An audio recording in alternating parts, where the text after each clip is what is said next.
Welcome to Game News for February 13th, 2014. Likely going to be more of an extended rapid fire this week with a lot of small stories, but Mike? Hello. Grover? Dude! And myself, Chris, will still ride this burro through the sandy deserts of game news. And the big talk of gamedom this week is the hit Flappy Bird being removed from the App Store and Google Play over the weekend. Vietnamese creator Dong Nguyen found himself an instant fame as over 50 million copies of his game was downloaded, allegedly bringing him in $50,000 a day from ad revenue alone for the otherwise completely free game. It had its detractors as being cheaply made, as well as graphics in the game, including the titular character being a very strong resemblance to other art assets from games like Super Mario. But it wasn't these reasons that he chose to take it down. He did an interview with Forbes saying that he made the game as something you could play for a few minutes and relax with in between daily tasks, not the addictive product that it became. He didn't want the fame nor the infamy that was coming from the game, getting death threats even before his decision to take the game down. He does intend to make more games in the future, but it feels the addictiveness of his own title is harmful and intends on avoiding that in the future. Quite the opposite of what most developers strive for, but there you go. What can you do? Heard enough about King.com lately? Well, get ready for more because they're back again this week. Run Some Apps challenged them with an open letter that shows that their game, Candy Swipe, came out 2 years prior to Candy Crush Saga and just how much, down to some of the artistic choices, was copied from the game. In his letter, the president of Run Some Apps, Albert Ransom, berated King.com for the years of battling trademark issues with them only to be further slapped in the face with the whole candy word trademarking, which could potentially ban the name of his game. Quote, "I have been quiet, not to exploit the situation, hoping that both sides could agree on a peaceful resolution. However, your move to buy a trademark for the sole purpose of getting away with infringing on the Candy Swipe trademark and goodwill just sickens me. Believe us, Mr. Ransom, it's starting to get sickening to all of us. Mostly ridiculous, but also sickening." You're here. Oh, he sounds pissed. More layoffs as Lord of the Rings Online and DC MOBA Infinity Crisis maker Turbine lose an unstated number of employees as part of the parent company Warner Bros. Basically said they're streamlining for future growth, which means they're just firing people.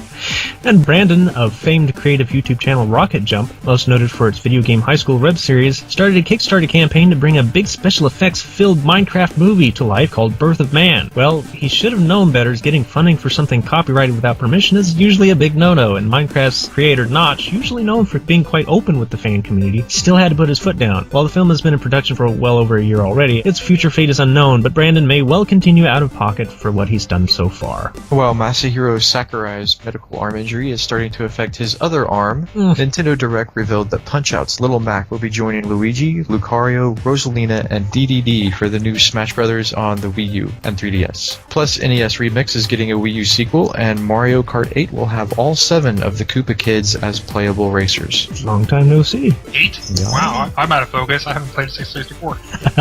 Face Punch Studios, creator of the hit game Rust, has been warning that his zombie mobs are merely a placeholder for the real threats to come later. Well, the zombies have this week been removed in the survival Sandbox title, and the players are revolting to this change. Both those who want the zombies to remain, as well as those who claim they could have at least waited to the last minute to replace them with more bears and wolves. The Skullgirls is back with Skullgirls, not Schoolgirls. Skullgirls is back on consoles after the license fallout with Konami over the Christmas season, with a release on the PSN this week, and hope that it will pop out on Xbox Live extremely soon. As a bonus, all previous PSN Skullgirl owners will get a free copy of the enhanced Skullgirls Encore, which includes the nerd character Squiggly. Producer of the questionably successful Mortal Kombat Legacy web series, Tim Carter, is trying to get the rights to work on a Dead Rising web series, as well as in talks with Keiji Inafune to create a live-action Mighty No. 9 series. Some extra light on the scandal involving musician Mamoru Samuragochi, as we reported last week. Takashi Niigaki, the ghostwriter whose work Samuragochi has been using all his time, has finally come forward, and with allegations that not only did Samuragochi threaten suicide if he didn't write songs for him, Niigaki also feels that the deafness was an act, judging from past conversations he'd had with him about the music. This just keeps getting deeper, man. Oh. And Grover, I hear you got some exciting news. Oh, hey, Bobby Kotick, you know that lovable CEO of Activision Blizzard, made an astounding comment that the next Call of Duty would be the best COD game ever created. I've heard this before, every year. Yeah, isn't that like a yearly quote for him? speaking of quotes, what you got, Mike? Lots of people have had issue with EA over the long-awaited launch of Dungeon Keeper Mobile, and it seems it just hasn't been scorned only by fans of the originals. Peter Molyneux took one look at what EA did to the mobile revamp of Dungeon Keeper and said, "What? This is ridiculous. I just want to make a dungeon. I don't want to schedule it on my alarm clock for 6 days to come back for a block to be chipped." And he made that comment to BBC. And lastly, Double Fine is in the midst of its Amnesia Fortnight 2014, where staff pitches forth ideas for gamers everywhere to vote on. Among them is 4 different ideas that will be voted down to one from Adventure Time creator Pendleton Ward himself. You can check out more on this in the Humble Bundle site for their page. And one last little thing that I heard about today, tags on Steam. Yep, and that was game news for the slow but interesting week that was February 13th, 2014. We take what we can get and always hope it's great news. But for now, to all the cuppies, all the sippy cups out there, all the couples out there, happy Valentine's. For all the lonely hearts out there like myself, you could chin up and share the love you got. Love me.